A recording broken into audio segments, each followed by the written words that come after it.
I think our policymakers in Brussels really need to see better, more persisting improvement, both in terms of economic fundamentals and in terms of inflation, before they will take the next step.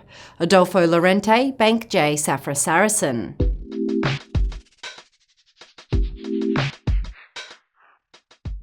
Looking at this week ahead, on Tuesday, we have UK inflation stats out for December, which is expected to increase to 1.5%. According to the influential think tank, the Centre for Economics and Business Research, surging inflation is set to dent real wages and resilient consumer spending. Firstly, do you think inflation will rise? And what are your thoughts on the threat of rising inflation? Yes, we do expect that inflation will continue to rise in the UK. There are several factors. Some is the base effect due to energy prices that were particularly low at the beginning of 2016, so they are inflating the readings at the beginning of 2017. But of course, in the case of the UK, we have the special circumstances of Brexit. We know that the political uncertainty is adding a lot of downward pressure on the British pound.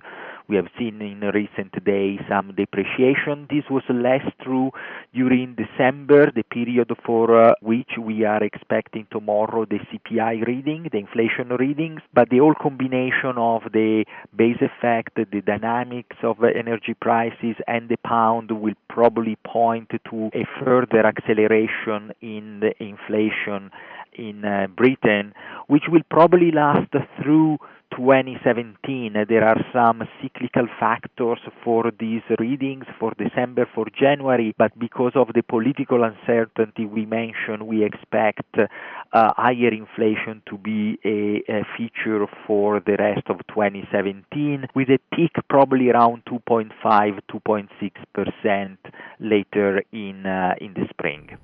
US inflation data will be closely watched this year, particularly in regards to potential policy changes and additional rate hikes from the US Federal Reserve. What do you forecast for inflation figures not only in this week ahead, but for 2017? For the United States, we have an inflation expectation that is not too dissimilar from the profile we have for the UK, but with some differences. Once again, there is a base effect in play because of energy prices. In the case of the United States, we have also some domestic circumstances. I'm thinking to the jump in the healthcare insurance premia that we are expecting at the beginning of this year. It's not very clear exactly how quickly the more costly healthcare insurance will affect the CPI, but we anticipate a slow trend with a peak probably around 2.8 to 2.9% between March, April, possibly May, again, depending on the exact dynamics it is. And Adolfo, market expectations show the European Central Bank officials are unlikely to make any change in policy on Thursday. But looking at this year ahead, what do you expect from the ECB? Well, you are correct. We have expectation for no move tomorrow and in the next coming months. Economic conditions are slowly improving in the Eurozone, and probably the emphasis is on slowly. We see a reflation process in place, but it's a mixed bag. We know that in some countries situation is better. I'm thinking of Germany.